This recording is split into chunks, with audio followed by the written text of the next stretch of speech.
আসসালামু আলাইকুম এভরিওয়ান। দিশেহারা ভালোবাসা গল্পের 33 নম্বর পার্ট নিয়ে চলে আসলাম। তো বেশি কথা না কইয়া চলুন গল্প শুরু করা যাক। এরে কুত্তার বাচ্চা সাও, এটা মলম। কথা বলছিস না কেন? এটা মলম। শেষের ধমকে কেঁপে উঠে সুহা। শ্রাবণের চাউনি দেখে ভয় পেয়ে লাফিয়ে নেমে যায় বিছানা ছেড়ে। শ্রাবণ কটমট করে বলে, এটা কোন অ্যাঙ্গেল থেকে তোর মলম মনে হলো? সুহা শুকনো ডুব দিলে, গলা শুকিয়ে কাঠ হয়ে গিয়েছে। তুতলে বলে, আমি খেয়াল করিনি। কেন খেয়াল করিসনি? মন কোথায় থাকে? কুত্তার বাচ্চা, কোন বেড়াকে নিয়ে ভাবছিলি মনে মনে? শ্রাবণকে আরো রেগে যেতে দেখে বলে, কাউকে ভাবিনি, মলম আর টুথপেস্ট একসঙ্গে ছিল তাই বুঝতে পারিনি। ওই ডানির বাচ্চা, পড়াশোনা করিসনি নাকি কলেজ স্কুলে গিয়েছিস শুধু নিজেকে দেখাতে আর শুধু ছেলেকে দেখতে? চোখ কোথায় ছিল? পড়তে না হয় পারিস না, কিন্তু চোখের তো একটা অনুমান আছে নাকি তোর সেটাও নেই? সাইজ দেখলেই তো বোঝা যায় একটা মলমের সাইজ এত বড় হয়। তুই নিজের জামাইকেই চিনিস না, সামান্য একটা মলম চিনিস না, তাহলে চিনিসটা তুই কি? ভুল হয়ে গিয়েছে, আর হবে না। এরপর আমার জ্বর হলে তো তুই জ্বরের ওষুধ না খাইয়ে বিষ খাইয়ে দিবি। শুয়া চুপ করে থাকে। মলম আর টুথপেস্ট গুলিয়ে ফেলছে, তাই বলে ওষুধ আর বিষ পার্থক্য বুঝবে না নাকি? আর বিষ আসবে কোথা থেকে এখানে? ওইখানে দাঁড়িয়ে না থেকে আমার চেহারা না দেখে টিস্যু নিয়ে আয়। বেশ তুল পিঠ থেকে জ্বলছে তো। শুয়া দ্রুত টিস্যু পেপার হাতে নিয়ে শ্রাবণের পাশে ভয়ে ভয়ে বসে। ওর ওপর এখন যেন থাবা না বসায় হয়। উফ, ভয় পেয়ে হাত সরিয়ে নেই সোহা। গার কাত করে শ্রাবণের মুখের দিকে তাকিয়ে বলে, কি হয়েছে? শ্রাবণ খেকি দিয়ে বলে, দেখছিস না কি হয়েছে? পেস্ট লেগে গিয়েছে পিঠে, ব্যথা পাচ্ছি। তাহলে ভিজিয়ে নিয়ে এসে সেটা তুলে দে। শুয়া বিছানা ছেড়ে নেমে দাঁড়ায়। শ্রাবণ নিজেও শুয়া থেকে উঠে বসে টুথপেস্ট এগিয়ে দিয়ে বলে, এটা ওয়াশরুমে রেখে আয়, নয়তো দেখা যাবে আবার এটা লাগিয়ে দিছিস। শুয়া টুথপেস্টটা ওয়াশরুমে রেখে টাওয়ালে ভিজিয়ে নিয়ে আসে। শ্রাবণ দাঁড়িয়ে আছে এখন। সুহা আস্তে আস্তে যত্ন নিয়ে শ্রাবণের পিঠ থেকে টুথপেস্ট তুলে দেয়। শ্রাবণ নিজে মলম হাতে নিয়ে সুহার হাতে ধরিয়ে দেয়। দাঁতে দাঁত পিষে বলে, পরের বার এমন কোনো ভুল করলে তোকে কাঁচায় চিবিয়ে খাবো। সুহা কিছু না বলে মলম লাগিয়ে দিতে শুরু করে। সামনে দাঁড়িয়ে যখন হাত লাগাতে শুরু করে, তখন শ্রাবণ পলকহীন তাকিয়ে থাকে সুহার মুখের দিকে।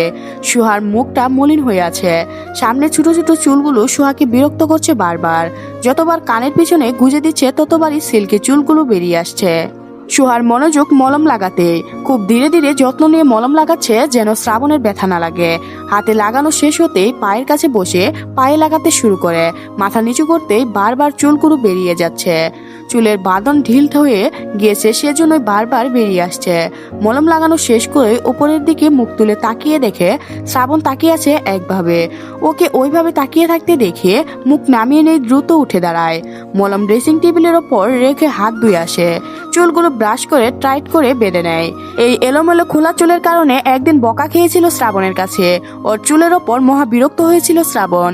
সেই দিন সুহা রেগে নিজের চুল নিজেই কেটে ফেলতে নিয়েছিল। শ্রাবণের আরেক ধমক খেয়ে কেচি রেখে দিয়েছিল।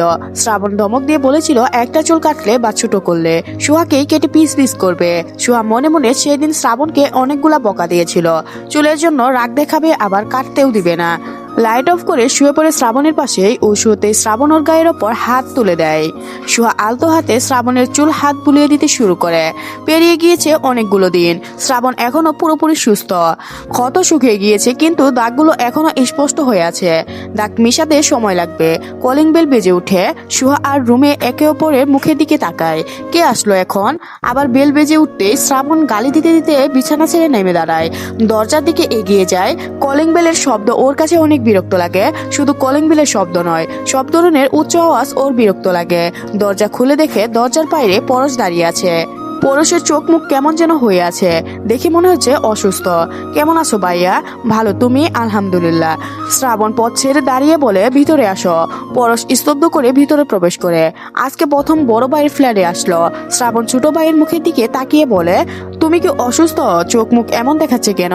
বলতে বলতে পরশ কপালে হাত রাখে। চমকে উঠে শ্রাবণ। জোরে পরশের গা পুড়ে যাচ্ছে। বিষণ্ণ নিয়ে বলে, এত জ্বর? এখনো স্বাভাবিক আছো কিভাবে? ঠিক আছে আমি। বসো এখানে। সোফায় বসানোর চেষ্টা করে শ্রাবণ। পরশ দাঁড়িয়েই থাকে। ওর যত জোরই হোক না কেন শ্রাবণের মতো দিশেহারা হয় না, নিজের কন্ট্রোলেই থাকে। বড় ভাইয়ের মুখের দিকে তাকিয়ে বলে, ভাইয়া তোমাকে দেখতে অনেক ইচ্ছা করছিল, তাই দেখতে এসেছি। চলে যাব এখনই। কোথায় যাবে তুমি? কোথাও যেতে হবে না। ডাক্তার দেখিয়েছো? ওষুধ খেয়েছো? ফেরার পথে ডাক্তার দেখিয়ে ওষুধ নিয়ে যাব। রাতের খাবার খেয়েছো? খাবো। তুমি বসো সোফায়। শ্রাবণ পরশকে সোফায় বসাতেই হাত ধরে। তুমি বসে থাকো, আমি আসছি। কোথায় যাবে তুমি? আমি চলে যাব এখনই। কোথাও যাব না, বসে থাকো এইখানেই। তো আজকের পার্টটি এ পর্যন্ত শেষ হয়ে গেল। পরবর্তী পার্ট কমেন্ট বক্সে লিংক দেওয়া আছে, তো সবাই দেখে নেবেন এবং চ্যানেলটি সাবস্ক্রাইব করে নেবেন। ধন্যবাদ সবাইকে, ভালো থাকবেন।